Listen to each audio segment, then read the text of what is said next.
There's a line to a quarry at the end of Thomas's branch. It goes for some distance along the road. Thomas was always very careful to whistle here in case anyone was coming.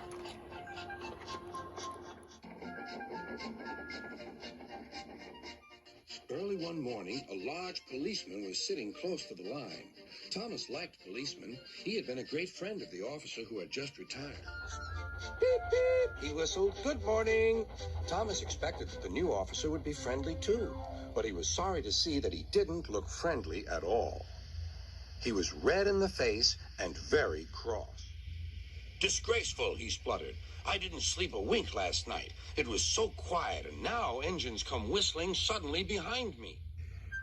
I'm sorry, sir, said Thomas. I only said good morning. The policeman pointed to Thomas. Where's your cowcatcher? He asked. But I don't catch cows, sir. Don't be funny, snapped the policeman. He looked at Thomas's wheels. No side plates either. And he wrote in his notebook. Engines going on public roads must have their wheels covered and a cowcatcher in front to protect people and animals from being dragged under the wheels if they stray onto the line. You haven't, so you are dangerous. Rubbish, said Thomas's driver. We've been along here hundreds of times and never had an accident. That makes it worse, the policeman answered. He wrote regular lawbreaker in his book. Thomas puffed sadly away.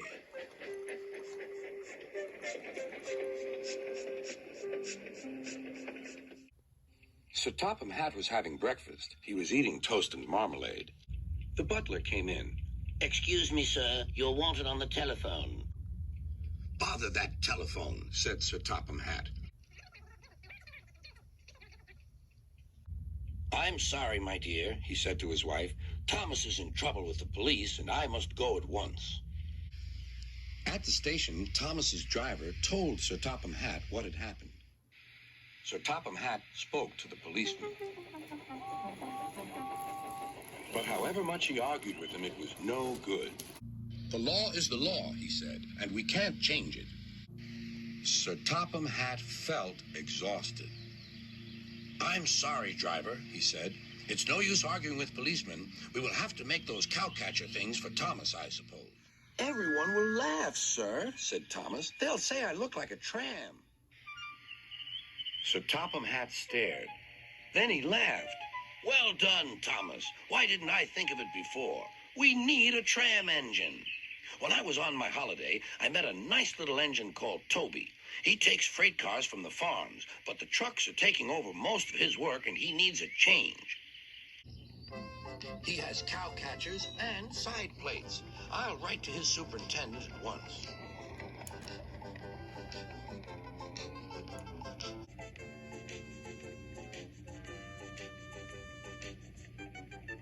A few days later, Toby arrived. That's a good engine, said Sir Topham Hatt. I see you've brought your coach, Henrietta. You don't mind, do you, sir? Asked Toby. The station master wanted to use her as a hen house, and that would never do. No, indeed, said Sir Topham Hatt. We couldn't allow that.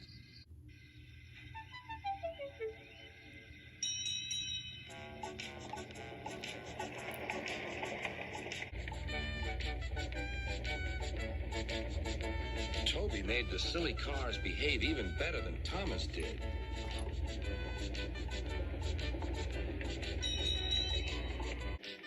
Hey, you!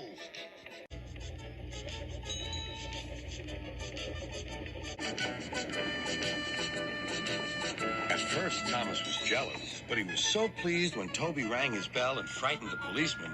They've been firm friends ever since.